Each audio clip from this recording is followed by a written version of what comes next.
السميع العليم من الشيطان اللعين الرجيم بسم الله الرحمن الرحيم أحسن كلمة يبتدأ بها الكلام وخير خبر يختتم بها المرام حمدك اللهم على جزيل الأنعام الصلاة والسلام والتحية والإكرام على سيدنا سيد العرب والعجم وسيد الأنام أعني بالقاسم محمد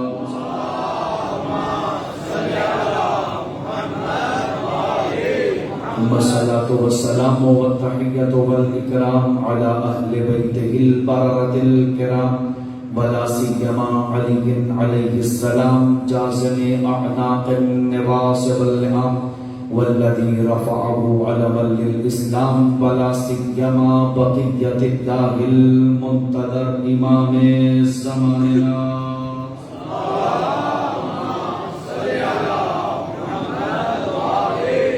روحي وأرواح العالمين لتراب مقدمه الفداء عجل الله تعالى فرجه الشريف وسهل الله تعالى مخرجه الشريف واللعنة الأبدية القائمة على أعدائهم ومقصر فضائلهم ومنكر مناقبهم وولايتهم أجمعين أما بعد فقد قال الله الحكيم بسم الله الرحمن الرحيم يوم ندعو كل أناس بإمامهم مل کے درود بھیجیے پر محمد و آل محمد کے ذات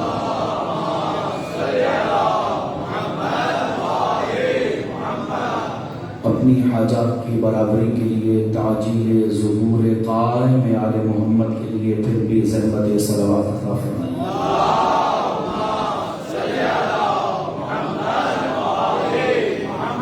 واجب الاحترام سامعین گرامی قدر عاشقان ولایت علی ابن ابی طالب تشریف فرما ہے۔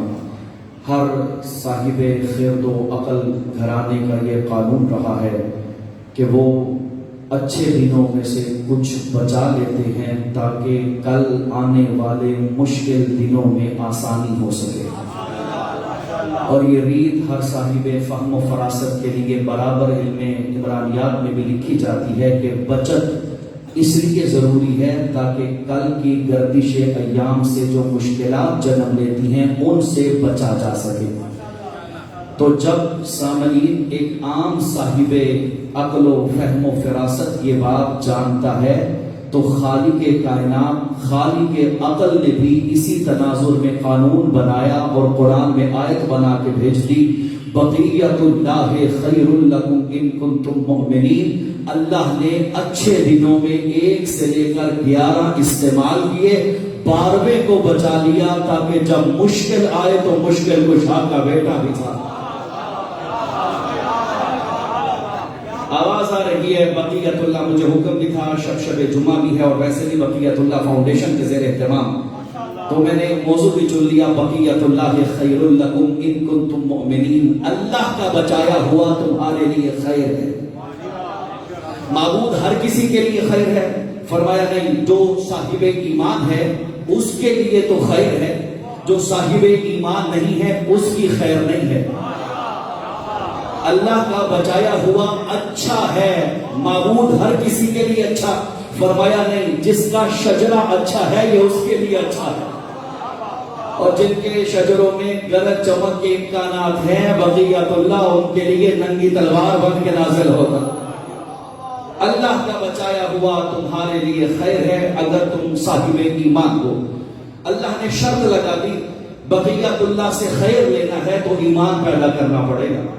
معبود اب ہم یہاں الجھ گئے کہ ایمان کی تعریف کیا ہے، اس کے شرائط کیا ہیں، اس کے تقاضے کیا ہیں، اس کے نتائج کیا ہیں، اس کے علامات کیا ہیں، اس کے صفات کیا ہیں۔ فرمایا الجھنے کی ضرورت نہیں ہے، محمد مصطفیٰ جنگ خندق میں تمہیں بنا بنایا ایمان دکھا رہا ہے۔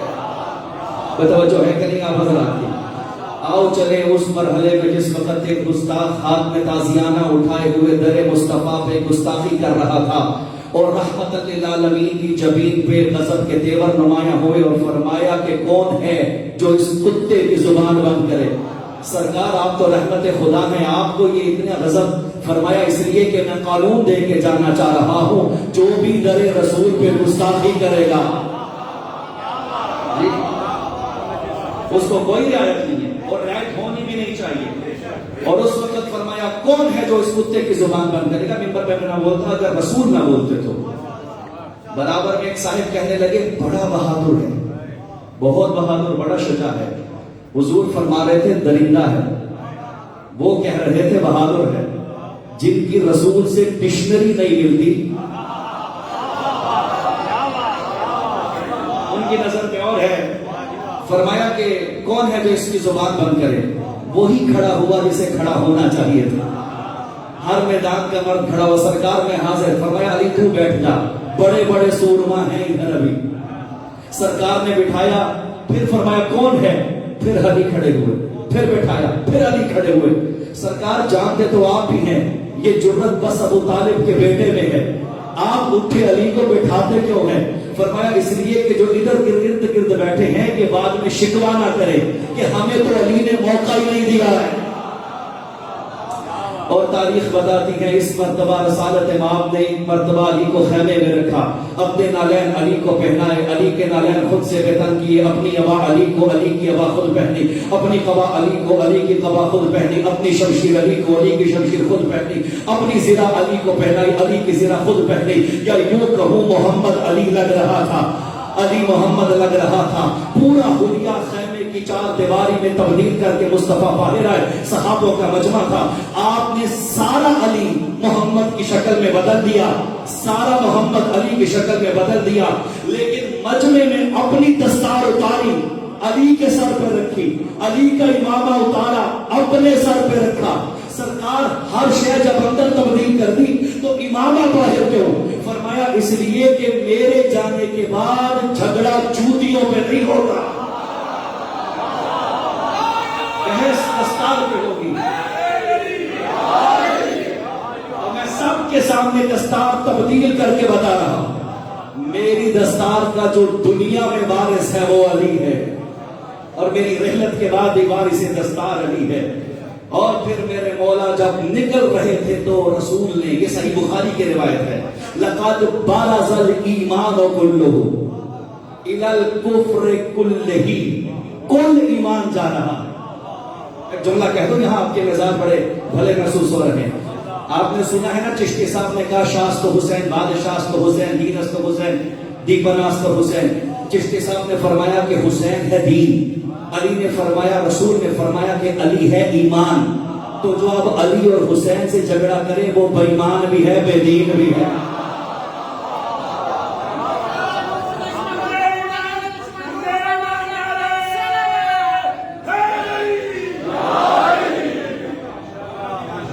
اللہ کا بچایا ہوا تمہارے لیے خیر ہے اگر تم صاحب ایمان ہو۔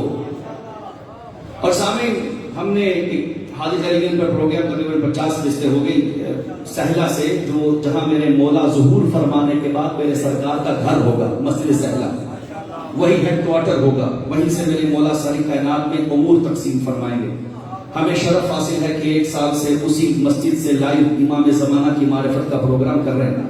میں نے تقریباً اس کے اندر انجیل، تورات، زبور، صحف موسیٰ، صحف یعقوب، اس کے علاوہ گرنات، گیتا، مہابھارت سمیت کئی کتابیں کھول کھول کے دکھائی ہیں کہ ہم نے نہیں اسے بچایا ہوا۔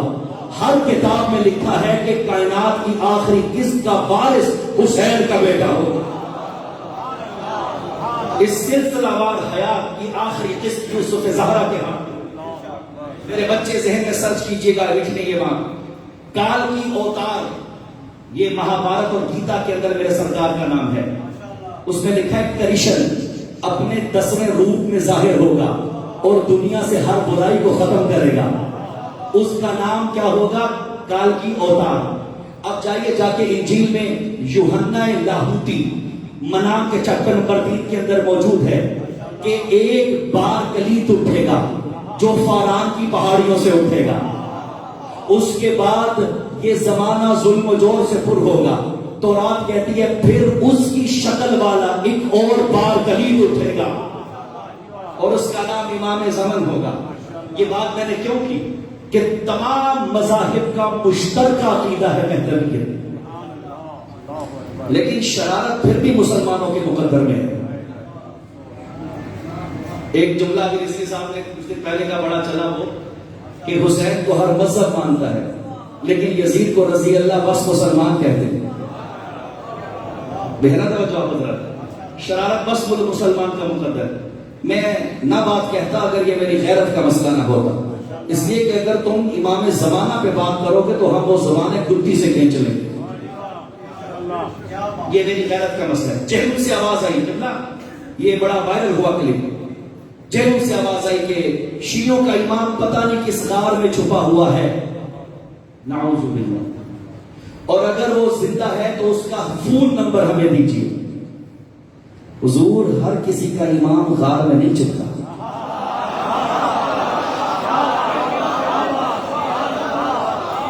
اللہ کا شکر ہے نہ وہ ملے ہیں جو غاروں میں چھپتے تھے، نہ وہ ملے ہیں جو پہاڑوں پہ بھاگتے تھے. اللہ نے ہمارے مقدر اچھے کیے، ہمیں درار ملے ہیں، فرار نہیں. آپ چھیڑوں گے تو جواب تو ملے گا یہاں منبر حسین سے، اس لیے کہ منبر حسین امام زمانہ کا منبر ہے. ہم ہر کسی بات کو برداشت کریں گے لیکن اپنی غیرت پہ حملہ برداشت نہیں کریں گے. اور اگر آپ کو ٹیلی فون چاہیے میرے مولا کا تو سودا کر لیتے ہیں. آپ اللہ کا ٹیلی فون دے دیں، ہم امام کا ٹیلی فون دے دیں گے. تو چلے لکھ لیں، ہم آپ کو دیتے ہیں ٹیلی فون. اللہ کے ٹیلی فون کا نام ہے 5 12 14. یہاں اگر فون ملاؤ گے تو 3 ہی جواب ملیں گے. کیا ذرا غور کیجیے گا. پہلا جواب قرآن میں 3 باتیں لکھی ہیں اللہ نے. پہلا جواب قرآن میں یہ لکھا ہے ان اللہ و ملائکتہ یصلون علی النبی. میں بھی عرش پہ اس کے قصیدے پڑھ رہا ہوں، تم بھی فرش پہ محمد کے قصیدے پڑھو. دوسرا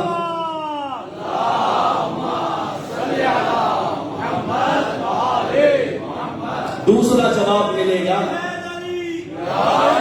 دوسرا جواب ملے گا فانتظروا فانی معکم من المنتظرین.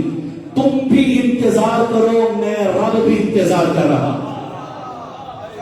اچھا یہاں پہ ایک صاحب نے کہا کہ جی یہاں پر اللہ امام کا انتظار نہیں کر رہا. تو قرآن کی آیت یہاں تک ہے تم بھی انتظار کرو، میں اللہ بھی منتظر ہوں. عباس نے لکھا کہ جی یہاں انتظار سے مراد ہے عذاب. ہماری تفسیروں میں لکھا ہے کہ یہاں انتظار سے مراد ہے یوسف زہرا کی آمد. میں نے کہا بات تو جھگڑے کی ہے ہی نہیں. آئیے جو جس کا انتظار کر رہا ہے ہاتھوں کو دعا کے لیے بلند کیجیے اور کہیے. آپ کہیں اللہ ہمیں عذاب کا انتظار کر رہے ہیں، آپ پہ عذاب بن کے اترے گا میرا مولا.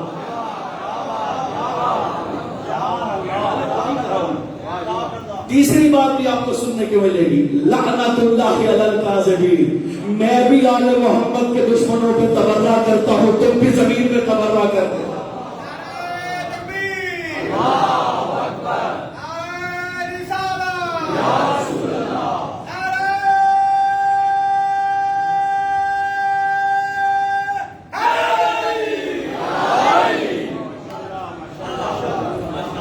اچھا میں کچھ اور نمبر بھی آپ کے سپورٹ کر دیتا ہوں. آپ نے تو صرف ہمارے آخری امام کا نمبر مانا ہے نا. اللہ کا نمبر مل جائے تو پھر ہم امام کا نمبر دیں گے. حضور منکر نکیر کا نمبر مل جائے تو ہمیں بھی دیجیے گا. اچھا نہیں تو حضرت عیسیٰ تو زندہ ہے نا، ان کا نمبر دے دو. حضرت خضر کی زندگی پر ایمان ہے، ان کا نمبر لے آؤ. جبریل ابھی تک زندہ ہے، اس کا نمبر لے آؤ. جملہ سنیے گا، ان میں سے کسی کا نمبر آپ کو نہیں ملے گا، اس لیے کہ ان سے آپ کا مذہب نہیں ملتا. جائیے جا کے ابلیس کا نمبر لے آئیے، آپ کا ہم عقیدہ ہے. بات ہے نمبر چاہیے آپ کو، توجہ ہے کہ نہیں آپ حضرات. یہ غیبت کوئی نئی غیبت نہیں ہے میرے سرکار کی. یہ غیبت تسلسل غیبات انبیاء کے سالفین ہے. اللہ نے گزشتہ انبیاء کو غیبتیں دی اور قرآن مجید میں اس کا تذکرہ کیا ہی ان لوگوں کے لیے ہے کہ جنہیں غیبت امام وقت سے اعتراض ہے. آپ دیکھیے اللہ نے سورہ کہف اتاری. جناب حضرت علامہ طباطبائی تفسیر میزان میں لکھتے ہیں سورہ کہف کا موضوع ہی غیبت امام زمانہ ہے. کیا ہے اس میں کہ اللہ کے کچھ پاکیزہ بندے اس وقت نکلے تھے، پھر وہ غار میں گئے اور پھر اللہ نے انہیں سلا دیا. البتہ جو سو جائے وہ امام نہیں ہوتا. یہاں تک تو بات ٹھیک تھی، وہاں یہ بھی لکھا ہوا ہے کہ ان کا وفادار کتا بھی تھا. کلبہم باسط ذراعیہ بالوسیل، ان کا وفادار وہ کتا وہ غار کے دہانے ان کی حفاظت کے لیے بیٹھا تھا. اللہ نے وہ بھی سلائے تو کتا بھی سلا دیا. میں اس بات کا تعجب نہیں کرتا کہ قرآن میں کتے کا ذکر کیوں جس میں ابو لہب کا ذکر ہو. اس میں اس جانور کی مشکل نہیں ہے. مشکل یہ کہ اللہ اس کی مدد کر رہا ہے. بڑا وفادار تھا کہ جو اصحاب کہف کی حفاظت کے لیے غار کے دہانے پہ بیٹھا. پتہ چلا اگر بھونکنے والا اپنی آواز بند کر دے معصوم کے لیے تو اللہ آیت بھیج دیتا ہے. تو سامعین، اللہ نے نشانیاں بھیجی ہیں. جائیے اور جا کے قرآن میں حضرت عزیر نبی کا ذکر پڑھیے. یہ اللہ نے نشانیاں ہیں. اور یہاں پہ جوانوں کے لیے جملہ عرض کروں، رٹا اور ہوتا ہے، فہم اور ہوتی ہے. قرآن شبیہوں کے لیے نہیں اترا. قرآن فہم، عقل و کردار کے لیے اترا ہے. مشکل یہ ہے کہ قرآن لفظوں اور صوت کے باقی رقص کا نام نہیں ہے، بلکہ تبدیلی کردار اور روح کا نام قرآن ہے. الحمدللہ میرا تعلق فہم میں قرآن والے مکتب سے ہے. اب بتاتا چلو رٹے اور فہم میں کیا فرق ہوتا ہے. ہمارا نظام تعلیم اس طرح سے ہے کہ بس رٹا لگاؤ پاس کرو، وگرنہ قرآن میں اللہ رٹے کی کوئی ضرورت نہیں ہے، بلکہ خود کہہ رہا ہے فَقْرَؤُوا مَا تَيَسَّرَ لَكُمْ، جتنا آسانی سے سمجھنا ہے بس اتنا ہی چاہیے، زیادہ زحمت کی ضرورت بھی نہیں ہے. اور میں یہاں جملہ کہہ دوں آپ کی خدمت میں تو کہا کرتا ہوں جوانوں سے جب مجلس حسین میں آنا چاہو تو 5 آیتیں کم از کم ترجمے کی ضرور پڑھ کے آئے. اس لیے کہ جب مجلس سے جاؤ تو مدینہ کا رخ کر کے کہنا سرکار آپ نے کتاب اور اہل بیت چھوڑے تھے، ہم نے دونوں کو اپنا لیا. بشر جمعہ ہے نا، قرآن پڑھنے کی عادت ڈالی ہے. میرے مکتب کے بچوں کو زیادہ عادت نہیں ہے. قرآن مجید رٹے کے لیے نہیں آیا، قرآن مجید فہم و فراست کے لیے آیا ہے. اب رٹے اور فہم میں فرق کیا ہے حضور بتا دیجئے. کیسے پتا چلے گا مجھے قرآن سمجھ میں آ رہا ہے یا میں قرآن کا رٹا لگا رہا ہوں؟ اس کے لیے ذرا ٹھہر کے ایک مثال وصول کیجیے گا. حضور 2 بچے میں نے بلائے اور دونوں کو میں نے برابر سبق رٹانا شروع کر دیا. میں نے کہا پڑھو بیٹا 2 جمع 3 5، 2 جمع 3 5. کیا ہو گیا حضور 5 ہی پڑھا رہا ہوں میں. 2 جمع 3 5 دوہرا دوہرا دوہرا دوہرا کے اس کے ذہن میں یہ بیٹھ گیا. اب ایک کو میں باہر گیا اور میں نے اسے بتایا کہ 2 3 میں کیسے جمع ہوتے ہیں جب 5 بنتا ہے. میں نے بتایا بیٹا یہ 1 ہے یہ 2 ہے، اسے ایک طرف کر دو، 1 2 3 ایک طرف کر دو، اب انہیں ملائیے. اس نے دیکھا تو ملا کے 5 ہو گئے. اسے رٹا دیا کہ 2 جمع 3 5 ہے، اسے سمجھا دیا. نتیجہ کہاں نظر آئے گا؟ اگلے دن دوبارہ ہے. میں نے کہا بیٹا 2 جمع 3، دونوں نے کہا حضور 5. میں نے کہا 3 جمع 2. رٹے والا نہیں بولے گا، چونکہ اس کے مطابق 2 3 میں ملے تو 5 بنتے، 3 2 میں ملے تو 5 نہیں بنتے. حضور اللہ نے اصحاب کہف کی لمبی زندگی اور جناب عزیر کی لمبی زندگی یہ بیان کر کے تمہارے سامنے قرآن رکھ دیا جو ان کی لمبی زندگی سے مہدی کی لمبی زندگی تک پہنچ جائے گا. وہ فہم والا، باقی سارے رٹے والے. تو مکتب فکر ہے. اللہ کہہ رہے ہم نے عزیر نبی کو جب اس نے اعتراض کیا، یہ نشانیاں قرآن میں اللہ نے نازل کی. اے پروردگار تو اس بستی کو مارے گا تو کیسے زندہ کرے گا؟ فرمایا اس بستی کو چھوڑ ہم تجھے مار دیتے ہیں. بے خچر پہ بیٹھے ہوئے تھے نا حضرت عزیر، ساتھ میں کھانا بھی تھا. اللہ نے تینوں کو مار دیا، کھانے کو بھی، خچر کو بھی، نبی کو بھی. قرآن کہتا ہے ہم نے انہیں بیدار کیا. ساتھ والے سے پوچھا کتنا عرصہ ہوا ہے تو عزیر کہنے لگا شاید 1 یا آدھا دن. اللہ نے کہا نہیں 100 سال. کہا 100 سال ہو گئے. عزیر نبی نے آنکھیں کھول کے دیکھا گدھا میرے ساتھ تھا پر گدھا ہی رہا.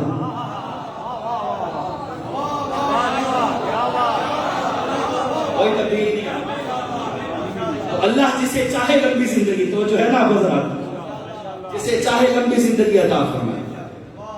میرے مولا نے خود آگے خواب میں غیبت کے لیے ایک فقرہ کہا تھا، میں سنا دیتا ہوں۔ کتاب کا نام ہے کمال الدین و تمام النعمہ، شیخ صدوق کی کتاب۔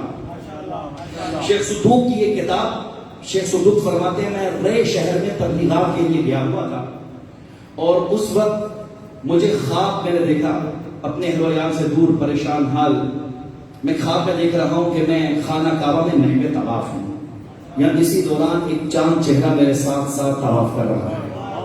میں نے پلٹ کے دیکھا، میں نے کہا اے آفتاب نما تو کون ہے؟ فرمایا میں گل نرجس صلوات اللہ علیہ۔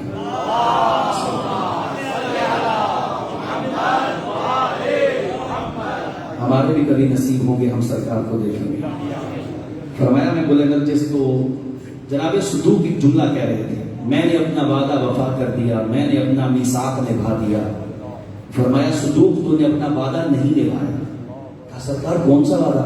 کہا تم ایک محلے میں گئے تھے جہاں مومنین نے کہا تھا کہ غیبت امام پہ ہمیں غیر تنگ کر رہی ہے، کوئی ایسی کتاب بناؤ کہ جس میں جواب ہو سکے۔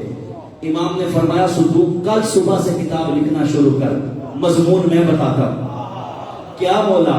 فرمایا جتنے نبیوں کو اللہ نے غیبت دی ہے ان سب کا ذکر اس کتاب میں فرمایا۔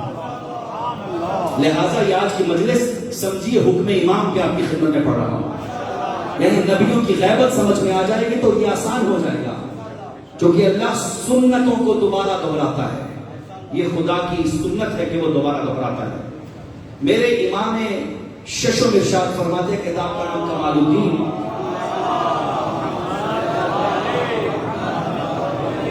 کتاب کا نام کمال الدین تمام النعمہ، جلد نمبر 2 صفحہ نمبر 14، یہ بالکل یہی حوالہ۔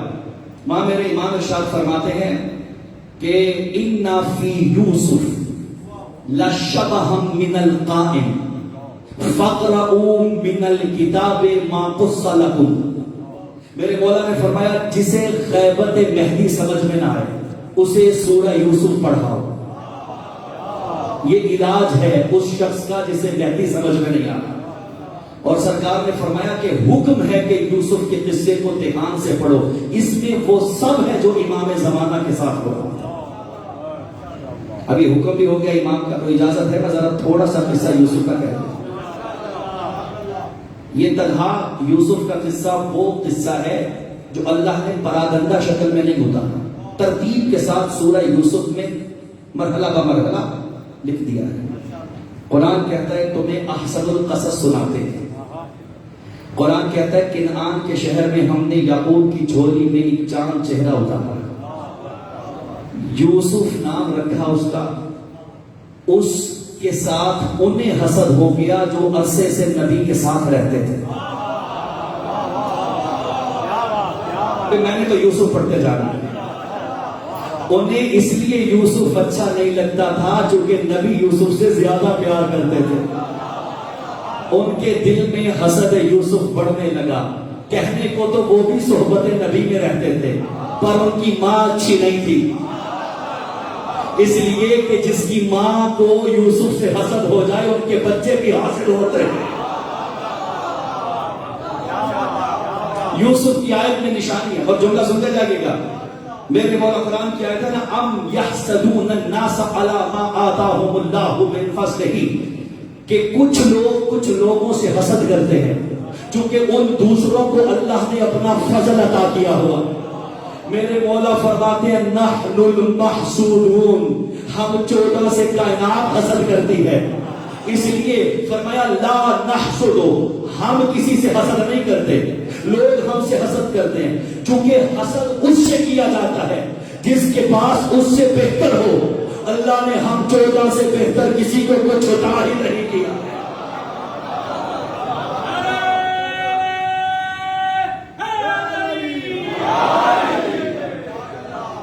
اب قرآن کہہ رہا ہے کہ انہیں حسد ہو گیا، انہیں یوسف اچھا نہیں لگتا تھا۔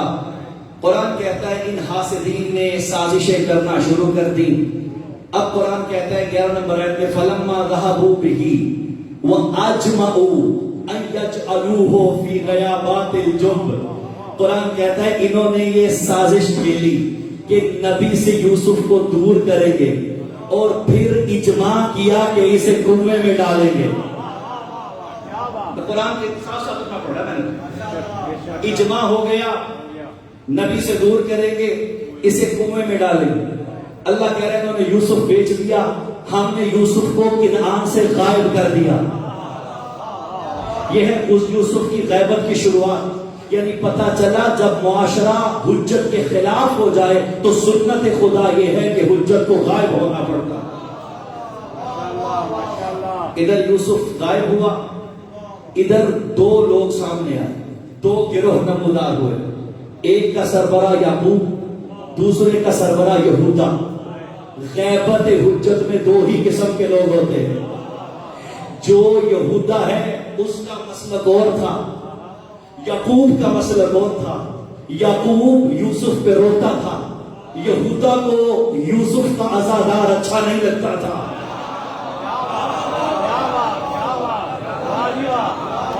یہودا نے کہنا شروع کر دیا کہ یعقوب بدعتی ہو گیا ہے. انہیں روتا ہوا یعقوب اچھا نہیں لگا. اللہ نے پھر اپنا فیصلہ کیا اور اس نے قحط بھیج دیا. وہاں گندم ختم ہوئی. یہ مصر کو روانہ ہوئے. جنہوں نے یوسف ہاتھوں سے کنویں میں پھینکا تھا, اللہ نے انہی کے قدموں میں, یوسف کے قدموں میں انہیں لا کھڑا کیا.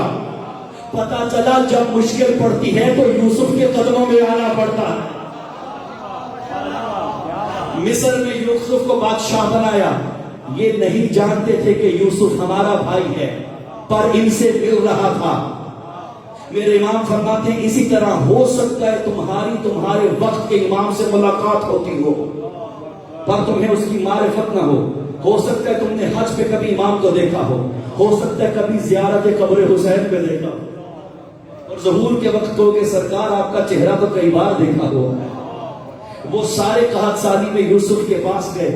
یوسف نے بنا بتائے کہ میں یوسف ہوں انہیں گندم دی, یعنی یوسف انہیں بانٹ رہا تھا, پھر بھی غیبت میں تھا. پتا چلا غیبت میں بھی یوسف تقسیم کرتا ہے, لیکن کھاتے یوسف کا تھے, بھونکتے یوسف پر تھے.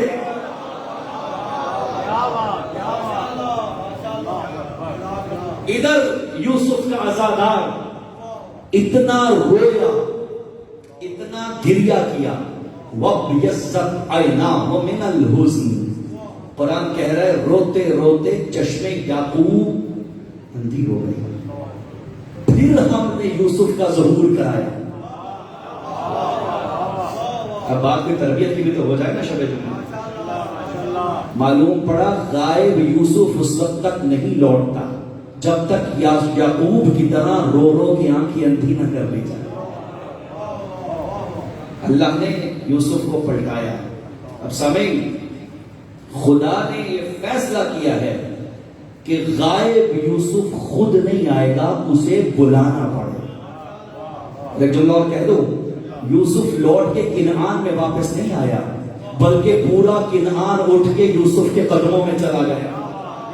ظہور امام الازل سے نہیں ہوتا, بلکہ سفر کر کے امام کے قدموں میں آنا پڑتا ہے.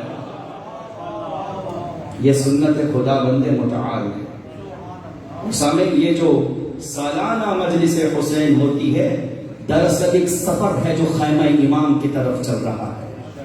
یہ مسافروں کا ایک گروہ ہے, یہ قافلہ ہے جو ایک امام کی طرف کنعان سے نکل کے مصر جا رہا ہے. اور ہم تو کہا کرتے ہیں مجلس حسین کسی پیر کی برسی نہیں ہے اور نہ ہی کسی مرشد صاحب کا سالانہ عرس ہے, بلکہ مجلس حسین شبیر کے بیٹے کے لشکر کی سالانہ مشقوں کو کہا جاتا ہے. تیاری کا وقت ہے. میں نے بزرگ عرفاء سے سنا اس کے آنے کی آہٹ نظر آ رہی ہے, ہم اس کی خوشبو محسوس کر رہے ہیں. آنے والے ہیں سرکار حضور. میں آپ اس پہ بے شک سکون سے سماعت فرمائیں گے, مجھے ایک پیغام دینا ہے, آپ کی طبیعت میرے ساتھ ہو تو. کربلا ایک مردہ صالحہ نہیں ہے, بلکہ کربلا ایک زندہ بیدار دماغ ساز اللہ کا منصوبہ ہے. اور مشکل یہ ہے کہ کربلا کی کتاب ہمیں آدھی پڑھائی گئی ہے. آج اگر آپ ساتھ ہو تو میں ایک منتظر کا ذکر کر رہا ہوں جو لشکر یزید میں جا کھڑا ہوا تھا. میرے بچے نام یاد رکھے اس کا، شبس ابن ربی. شبس ابن ربی یہ فوج یزید میں پاپیادہ سپاہیوں کا سالار تھا. چونکہ فوج یزید کا ایک میمنہ، ایک میسرہ، ایک قلب لشکر، ایک پاپیادہ اور ایک گھڑ سوار. شبس ابن ربی یہ لعین فوج یزید کے پاپیادہ سپاہیوں کا سالار تھا. یہ شروع سے یزیدی نہیں تھا، بلکہ ایک بیماری اسے لشکر یزید تک لے آئی، جس طرح ایک خوبی حر کو لشکر حسین تک لے آئی. اور سننے والوں کے لیے ضروری ہے کہ وہ شبس بھی سنیں، چونکہ آنے والوں کا خبر ہے، جانے والوں کی خبر نہیں ہے. جو لشکر حسین سے نکلتا ہے وہ کیا ہوتا ہے. سامعین تمام سماعت فرمائے گا اس خبرے کو. شبس ابتدا سے یزیدی نہیں تھا. یہ جنگ صفین میں علی کے لشکر میں امیر شام کے خلاف لڑتا رہا. اب دل تھام کے سنی گئی حقائق ہے. پھر اس کے بعد جنگ نہروان میں بھی علی کی حمایت میں لڑتا رہا. کوفہ کے دو بڑے قبیلوں کا سردار تھا علی کے لشکر میں. اور جس وقت میرے مولا نے صفین کی فتح کے بعد کوفہ میں اعلان کرنے کے لیے بھیجا تو آپ حیران ہوں گے. دو لوگ تھے، ایک عبد الرحمن ابن ملجم جو اس وقت لشکر علی میں تھا، اور دوسرا شبس ابن ربی. یہ دونوں اعلان کرنے آئے تھے. کتنا قریبی ہے میرے مولا کا. اور آگے ذرا سفر کیجئے. مولا حسن کا جب دور آیا تو امام حسن کے ہاتھ پہ بیعت کرنے والا جو گروہ اول تھا، جس کا سربراہ شمر ابن ذوالجوشن تھا، اس میں شبس بھی شامل تھا. لشکر علی میں بھی رہا اور امام حسن کے ساتھ میں بیعت بھی کی. حد یہ ہے کہ کوفہ میں جب 80,000 خطوط حسین کو لکھے جا رہے تھے، ان میں 6 خطوط شبس نے ہاتھوں سے لکھے تھے.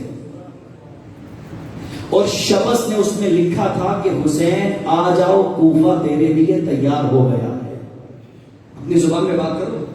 یعنی شبس کوفہ میں بیٹھ کے کہہ رہا تھا العجل یا حسین العجل، اے حسین آ جا، اے حسین ہم تیار ہو گئے ہیں. یہ حقائق بیان کرنا ممبر سے ضروری ہے. بھٹکنے میں ایک وقت لگتا ہے جس طرح سورنے میں ایک لہجہ لگتا ہے. لشکر علی میں جنگ صفین کا سپاہ، جنگ نہروان کا لیڈر، حسن کے ہاتھ پہ صلح کرنے والا، اس کے بعد حسین کو کوفہ میں بیٹھ کے العجل العجل کہنے والا. لیکن جب امام کربلا کے میدان میں ظاہر ہو جاتا ہے تو شبس لشکر یزید میں نظر آتا ہے.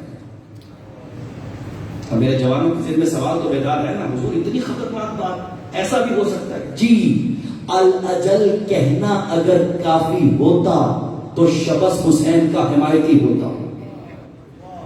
پھر کیا کریں مولانا، یہ تو بڑی پیچیدہ بات ہے. جی، میں نے اس دن عرض کیا تھا نا، حسین وہ مسیحا ہے جو ہر مرض لا علاج کی شفا کرتا ہے. آؤ تمہیں حسین کا نصاب پڑھا. سامنے مشکل کیا تھی، یہ بھٹکا کدھر. اتنا بڑا عشق حسین، عشق علی، عشق حسن مجتبی، سرشار عشق امام سے. لیکن جس وقت عبید اللہ ابن زیاد کوفہ میں آیا، اس وقت اس نے روسائے کوفہ کو بلایا، جس میں شبس بھی تھا. شبس ایک قبیلے کا سربراہ بھی ہے. اس وقت عبید اللہ نے کہا شبس تمہیں 2 آفرز دیتا ہوں. پہلی آفر تو یہ ہے کہ اگر تم، اب دیکھیے ذرا یہاں مجھے ٹھہر کے بات کرنی ہے. میں چاہ رہا تھا کہ جلدی سے گزروں، لیکن آپ جس کی انہماک سے سن رہے ہیں میں چاہتا ہوں تاریخ پوری پڑھ کے جاؤ. توجہ ہے نا ذرا. شبس نے جس وقت دربار عبید اللہ میں قدم رکھا، عبید اللہ نے یہ نہیں کہا تو حسین کے خلاف کھڑا ہو جا. چونکہ وقت کا عبید اللہ براہ راست حسین کے خلاف کھڑا نہیں کرتا. اس نے ایک اسٹریٹجی کھیلی. اس نے کہا شبس حسین تو فاطمہ کا بیٹا ہے، اس کی تو کیا بات ہے، ہم سر اس کے سامنے سر نگوں ہیں. یہ جو حسین کا سفیر آیا ہے نا انقلابی، نام ہے مسلم، بس اسی کو روک لے، تیرا یہی کافی ہے. تو شبس نے کہا یہ تو ہم نے خود بلایا ہے. اس نے کہا شبس دیکھنا، تیرے قبیلے میں کتنے بے روزگار بچے ہیں، یہ تاریخ میں لکھا ہوا ہے، تیرے جوانوں کو نوکری دوں گا اور میں نے یہ کب بولا کہ تو حسین کے خلاف کھڑا ہو جا؟ میں تو کہہ رہا ہوں بس یہ انقلابی ہے مسلم بن نقیل، یہ کیا کر لے گا، اس کو روک لے۔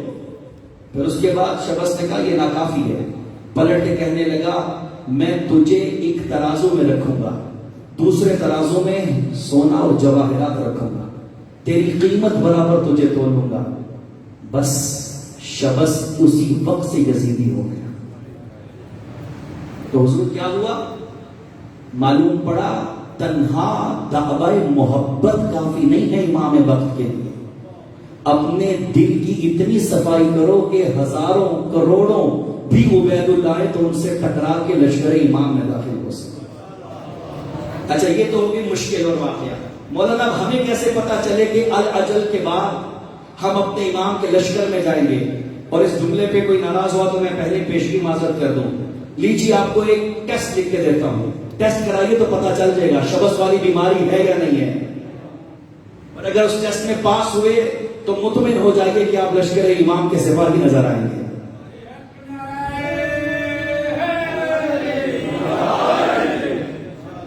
کیا ٹیسٹ ہے جی؟ شبس جب عبید اللہ کے دربار میں آیا، ایک طرف مال تھا ایک طرف امام تھا، کہاں سے شبس بگڑا؟ جب محبت مال محبت امام پہ غالب آ گئی۔ اچھا مولانا اب کہنا کیا چاہتے ہیں؟ حضور سادہ سی بات ہے، اللہ نے آل محمد کے نام پہ ہم سے خمس مانگا ہے۔ جب خمس کی ڈیٹ آئے، ایک طرف مال ہوتا ہے دوسری طرف امام ہوتا ہے، اگر خمس نکال دیا تو سمجھ لیجیے عبید اللہ کو ہرا دیا ہے۔ آپ کا شکریہ، آپ نے کتاب دے دی۔ ہم امام آپ پہ جان قربان کریں گے، شب جمعہ ہے نا، یہ باتیں ہونی ہیں، ہم جان قربان کریں گے۔ مولا دن من دھن، میرے بچے میرے مال، امام فرماتے ہیں چھوڑو، جان قربان کرو گے، اپنی بچت کا 5واں حصہ قربان کر کے دکھاؤ۔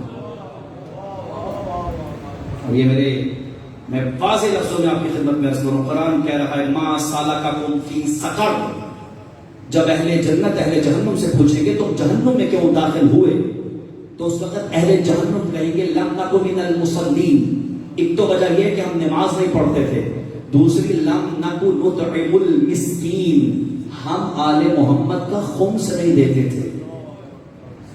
جی ایک جملہ اور کہہ دوں، وَلَا تُحَاضُونَ عَلَىٰ إِطْعَامِ الْمِسْكِينِ، یہ میرے لیے فرمایا تنہا خمس دینا بھی کافی نہیں ہے، جو خمس دیتا ہے اس پر واجب ہے کہ باقیوں سے بھی کہے کہ خمس ادا کرو، مگر نہ پھر بھی مشکل ہو جائے گی۔ لہذا سامعین اس برا شوق دور میں آخری جملہ اور آپ کی ذہن میں سمیٹ رہا ہوں، میرے مولا ارشاد فرماتے ہیں جب غیبت کا زمانہ ہوگا اس وقت اسلام بچانا اتنا ہی مشکل ہوگا جس طرح تیز آندھیوں میں چراغ ہاتھ میں اٹھا کے اسے روشن رکھنا مشکل ہوگا۔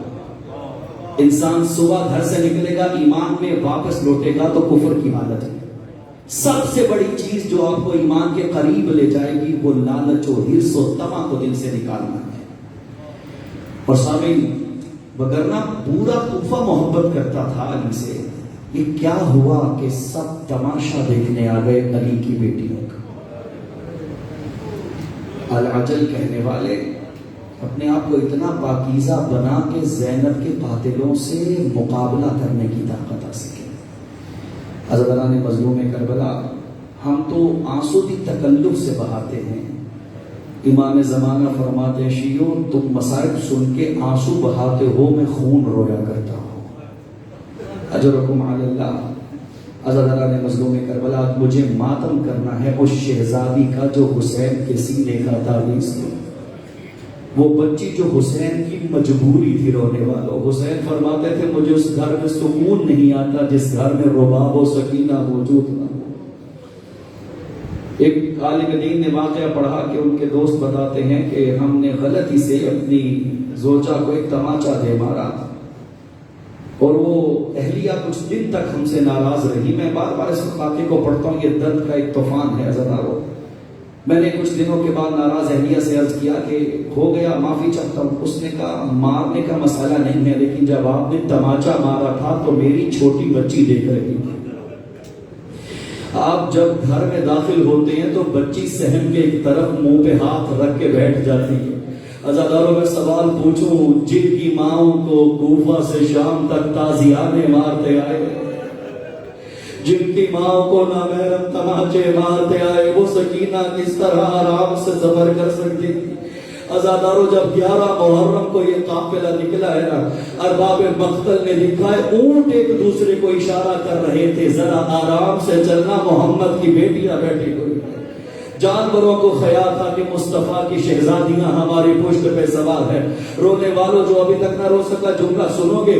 یا ارباب مقاتل نے لکھا کہ شہزادیوں کے ہاتھ بندھے ہوئے تھے اور بچوں کے آزاد کمینوں نے ہاتھوں کو کھولا ہوا تھا. بچے اپنے آزاد ہاتھوں سے ماؤں کے پلوؤں کو پکڑے ہوئے تھے.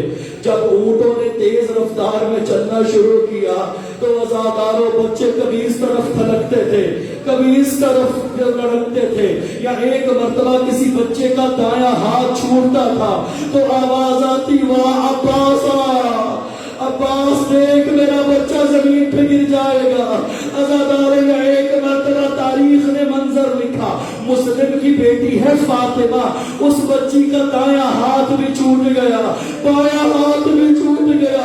ادھر گھوڑے کی رفتار تیز ہوئی، ادھر فاطمہ کربلا کی زمین پر گری. یا اونٹ کا قدم فاطمہ کے سینے پر. اجرکم علی اللہ جعلکم اللہ من الباقی. تکلف نہ کیجیے گا، شب جمعہ ہے، امام زمانہ بھی آپ کے ساتھ گریا کرنے کو آئے ہوں گے. بچے گرتے جاتے تھے، مائے انا للہ و انا الیہ راجعون پڑھتی جاتی تھی. آپ نے تو آج تک یہ سنا ہے نا کہ کربلا میں حسین کا لاشا نہیں دفنایا گیا، لیکن 12 محرم کو تدفین ہو گئی تھی.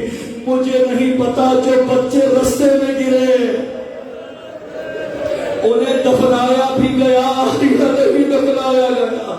عزاداروں اب کی بار سکینہ ہے جو رہبان سے گری ہے. یا ایک مرتبہ رباب کی آواز آئی، زینب حسین کا تعویذ زمین پر گر گیا. رونے والوں چوریاں پھیلانے یہ بی بی بڑی قابل خواہش ہے. یا ایک مرتبہ سید سجاد نے کہا شمر اب غیرت آل محمد گر گئی ہے، اب ایک بچی نہیں گری. یا شمر نے قافلہ روکا. عزادارو سید سجاد فرماتے ہیں میں تیز قدم بھاگا لیکن کیا دیکھا، ایک کمینہ ہے ساتھ میں سکینہ کھڑی ہے. وہ اپنے نجس ہاتھوں کو ہوا میں بلند کرتا ہے. محمد کی معصوم نوازی کے چہرے پر ایسا تماچا رسید کرتا، شہزادی زمین پر گرتی ہے، پھر اٹھتی ہے، پھر گرتی ہے. یا عزادارو سید سجاد بچی کو تھامتے ہیں اور ایک مرتبہ فرماتے آ سکینہ تجھے گھوڑے پہ سوار کروں. رونے والوں بچی سجاد کے ساتھ نہیں آتی، بھاگتے ہوئے اس گھوڑے کے قریب آئی جہاں عباس کا کٹا ہوا سر تھا. ایک مرتبہ کا چچا لاوارثوں کی طرح مجھے مارا جاتا. اجرکم علی اللہ اجرکم علی اللہ. نہیں معلوم پھر اگلے سال محرم نصیب ہو نہ ہو. عزادارو سید سجاد میں تسلی سے آج مسائل پڑھنا چاہتا ہوں اس لیے کہ مجھے کچھ معذور بچیوں کے والدین نے کہا ہے کہ ہمارے لیے دعا کیجیے گا. عزادارو سید سجاد فرماتے تھے مجھے سکینہ کے سوالوں نے بڑا تڑپایا.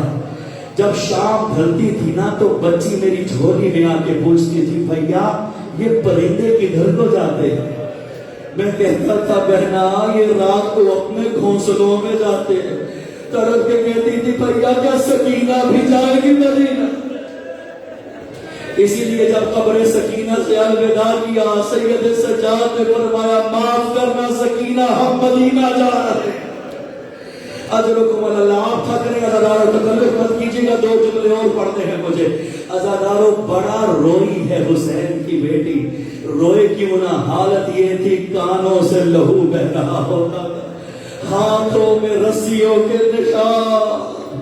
عزادارو کرتا جلا ہوا تھا. آپ نے تصور نہیں کیا. میں پھر جملے پڑھوں. 4 سال کی بچی اگر آپ کے کوئی ذہن میں ہے نا، آپ نے سجی ہوئی بچیاں دیکھی ہوں گی، اجڑی ہوئی بچی نہیں دیکھی ہوگی. میں جملے دوبارہ پڑھتا ہوں. ہاتھ میں رسیوں کے نشان، سر پہ چادر کوئی نہیں، ارے کانوں سے لہو بہ رہا تھا. عزادارو علماء نے لکھا ہے سکینہ کی شہادت دل بند ہونے کی وجہ سے. آخر کتنا صبر کرے یہ 4 سال کی بچی, آخر صبر کہاں سے لے کے آئے. عزادارو وہ شام کی قیامت کی رات تھی جب بچی سو گئی, سونا بھی کیسا پتھروں کے سرہانے پر. حسین کی نازوں پر ہی سوئی ہوئی ہے, خواب میں دیکھا بابا حسین آتے ہیں. عزادارو ایک مرتبہ شہزادی بیدار ہوئی, کہا پھوپھی اماں میں نے بابا حسین کو زندان میں دیکھا, میرے بابا مجھے ملنے کے لیے آئے. عزادارو ایک مرتبہ بچی کے رونے کی آوازیں بلند ہوئی. یزید کی نیند ایک مرتبہ اکھڑی. کمینہ کہتا ہے یہ کون بے ادب رو رہا ہے. اسے بتایا گیا حسین کی یتیمہ گریا کر رہی ہے. اس کمینے نے سید الشہداء کا کٹا ہوا سر روانہ کیا, جو ابھی تک گریا نہ کر سکا, ذرا دھیان کرنا. عزادارو ہاتھ میں چراغ لیے درباری داخل ہوا. کیا ایک مرتبہ تشت میں حسین کا سر ہے یا اس کے اوپر خلاف ہے. کیا بچی نے تشت آتے دیکھا, رو کے کہا بھیا مجھے کھانا نہیں کھانا, بھیا میں بھوکی نہیں ہوں, بھیا میں نے بابا حسین کو ادھر دیکھا ہے. عزادارو اس نے تشت سکینہ کے قریب رکھا. جن کی چھوٹی بچیاں مجھے معاف کرنا, ارے تشت سے غلاف ہٹایا, بابا کا کٹا ہوا سر جو دیکھا. اجرکم اللہ, ماتم کیجئے, مسافے جھولا پڑھ دیتا ہوں آپ کے لیے. شراب کے مت روئیے گا, آوازوں کو بلند کیجئے گا. میرے مولا فرماتے جو بلند آوازوں سے روتے ہیں وہ ہمارا عمل زندہ کرتے. رونے والوں آپ نے دیکھا ہوگا نا, اگر بیٹیوں کو دن میں کوئی تنگ کرے وہ بابا کا انتظار کرتی ہے, میرا بابا آئے گا میں انہیں بتاؤں گی. عزادارو جس وقت شام سے اجڑی ہوئی سکینہ نے بابا کا سر دیکھا, سرے حسین گودی میں لے کے پہلا فقرہ کا, بابا تیری رگوں کو کس نے کاٹا, بابا تیرے چہرے پہ کس کا خون ملا ہوا ہے, بابا تیری زلفیں کس نے الجھا دی. اس کے بعد بی بی نے اپنا مسائل پڑھا. مجھے بتاؤ ایمان سے کیا سرے حسین چپ کر کے سن رہا ہوگا.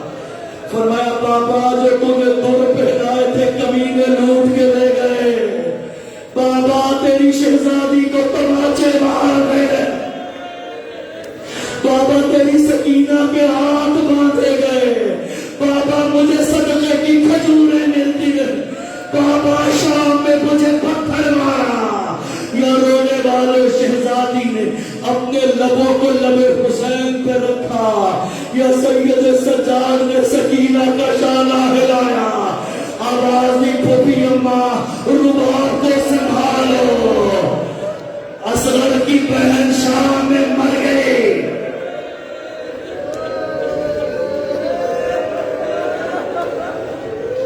اجرکم اللہ, اجرکم اللہ. میں نے ہی مسائل چھوڑنا تھا لیکن آخری فکر مجھے معاف کرنا. چولیاں پہ لاؤ. عزادارو اللہ تمہیں شام لے جائے. 4 سال کی شہزادی کی اجڑی ہوئی قبر دکھائے. یا ایک مرتبہ ابراہیم دمشقی فرماتے ہیں میری 4 بیٹیاں ہیں, شام کے رہائشی ہیں. فرماتے ہیں ایک رات میری بچی کے خواب میں سیدہ سکینہ اور میری بچی کہنے لگی بابا حسین کی جو یتیمہ بیٹی ہے نا اس نے کہا میری قبر میں پانی آ گیا. بابا وہ بچی کہتی ہے مجھے قبر سے نکال کے میری قبر تبدیل کر دو. رونے والوں ایک مرتبہ ابراہیم نے کہا کسی اور سے خواب نہ ذکر کرنا. یا دوسرے دن دوسری بچی کے خواب میں آئی. 3 دنوں کے بعد ابراہیم کے خواب میں سیدہ سکینہ آئی. فرمایا ابراہیم نے تیری بچیوں کے ہاتھوں پیغام دیا تھا سکینہ کو پانی اچھا نہیں لگتا. چچا پاس کے بعد سکینہ کو پانی پسند نہیں ہے. عزادارو یا ابراہیم دمشقی نے علماء کو بلایا. یہ 100 سال پہلے کا واقعہ ہے. یہ علماء نے فیصلہ کیا شہزادی کی قبر کھودی جائے گی. رونے والوں چاروں طرف کناتیں لگا دی گئی. غور کرنے قبر کھودنا شروع کی. ارے جس وقت کرتا سامنے آیا آواز دی حیا والی بچی ہے تو ہٹ جا, بیویوں کو بھیجا جائے. شاید میرا جملہ پورا سمجھ نہیں سکے. میں کہوں گا ابراہیم تیرا شکریہ, تو نے کہا حیا والی بیٹی ہے. ارے اسے تو سارے شام کے لوگ دیکھ چکے ہیں. سیدانیوں کو قبر سکینہ بھیجا گیا.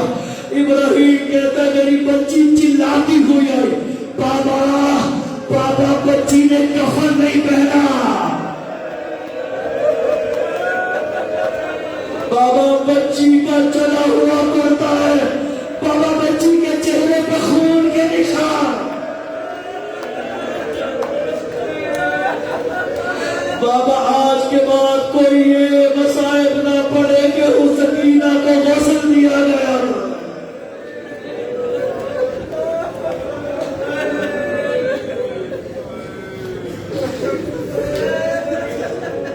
وَسَيَعْلَمُ الَّذِينَ ظَلَمُوا يَوْمَ الْقِيَامَةِ يَنقَلِبُونَ إِنَّا لِلَّهِ وَإِنَّا إِلَيْهِ رَاجِعُونَ.